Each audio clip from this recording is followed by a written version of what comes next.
people, this is Sonali, the Melodramatic Bookworm. If you've been here before, welcome back, and if you're new to my channel, welcome to the Melodramatic Bookworm family. You don't see my usual enthusiasm in that intro because I'm now welcoming you to a brand new book review, and this was a book that I was so disappointed by. It was one of my most anticipated book releases of 2023, and oh my god, it just broke my heart. Family Lore by Elizabeth Acevedo. Elizabeth Acevedo is one of my favorite authors of all time, and when she announced Family Lore, her first book for adult readers, I lost my mind with excitement and anticipation. And August 2023 came and I was sick with worry because no bookstore over here was stocking this book.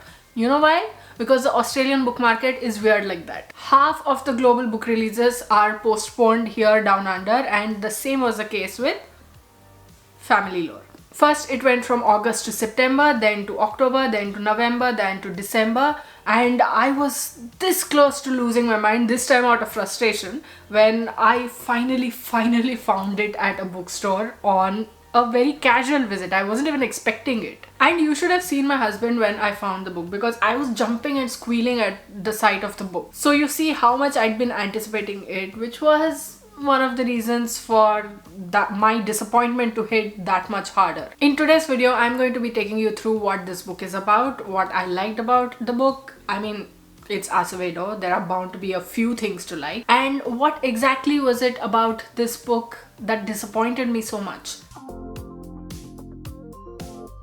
Family Lore is basically a multi-generational saga that follows the women of the Marte family. But this revolves mostly around Fleur and her sisters, each of whom has a gift. Fleur can predict when someone is about to die. Mathilde, the older sister, is a dream on the dance floor. Pastora can tell when someone is telling the truth or not. And Camilla, the youngest, can make healing concoctions out of herbs. And these gifts extend to the next generation also, but to a certain extent, to Ona, who is Fleur's daughter, and to Yadi, who is Pastora's daughter. One day, Fleur decides to hold a living wake for herself and asks her family to organize one.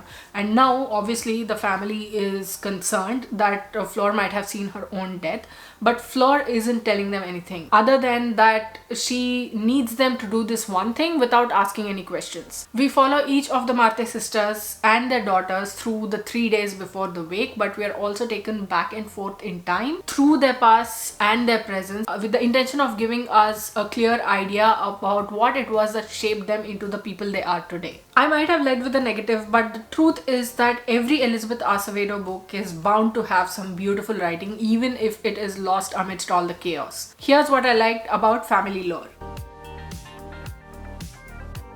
First off, I love how unfiltered this book is when compared to her earlier books. It is refreshing to see because real life does contain a lot of swearing and cussing like sailors. Some parts are incredibly poetic, which is an Acevedo staple, and they stopped me in my tracks, making me want to memorize everything that she was saying. I love every story that Elizabeth Acevedo puts out for the glimpses that she shows us into the culture of the Dominican Republic, and since it is so similar to Indian culture, I feel a little closer to her characters and as a result to Acevedo herself. I also love how it reflects the familial relationships in Dominican culture. Like, you might butt heads with your family members, but you will always be there for them as they will be for you.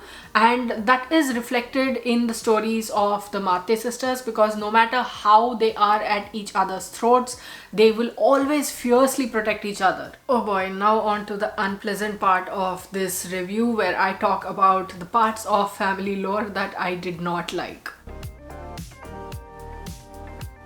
The thing about humans in today's society, or it has been happening for millennia now, is that they think that everybody has to operate on the same timeline. Get married, have a child, have a second child, and then bust your ass to stay afloat. And the sad part is, even so many of those who are such stout champions of living one's own life turn to the your life is sad if you don't have a child shtick once they cross these milestones. And that is exactly what happened in here as well. And I was so gosh darn disappointed or angry even, because I wasn't expecting her to insinuate these things. Here is what the quote is: "How do you learn to live with what will not be? How do you console yourself with the life that you have when the humans you love most are hopeful for more than you?" See, I feel like I have encapsulated my feelings in this comment that I've written, which I will read out to you here. So disappointed right now. I thought at least Acevedo wouldn't do the "I want more," and by more I mean a baby, because my current life is less than and I have to console myself to live it. But she did it multiple times over these 106 pages. I get it, everyone is allowed to have their own wants and dreams, babies included, but to generalize it and say that you have to console yourself with a childless life as if it's something sad, that's what grinds my gears. And it is true, isn't it? Like, why do you see a childless life as something less than? Is the person's value nothing to you? And you might say that this is fiction, this is what the character is talking about. See, this fiction is personal to me because it's Elizabeth Acevedo. I see myself in her works, and for her to do that, because Ona is the one, the anthropologist is the one who's saying this, and for me, for it to come back around and slap me in the face, like Sorrow and Bliss, I don't care. I'm pissed at that book, but it's like all done and gone and it's in the past and all of that. But this one, it hurts.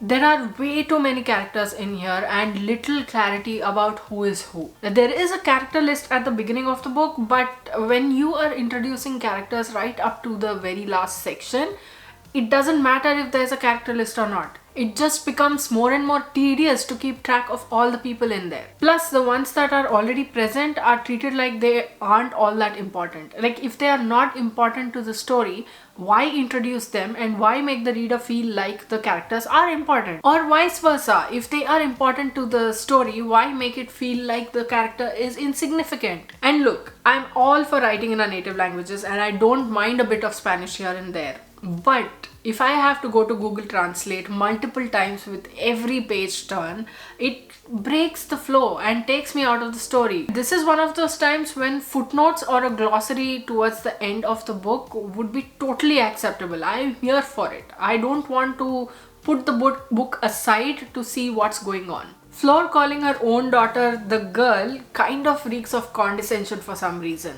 And Ona is no better because she thinks that her mother doesn't know better, and her commentary sort of gives off a very superior air about her. In a multi-generational saga like this, especially in one that has so many characters, there has to be some structure to the story.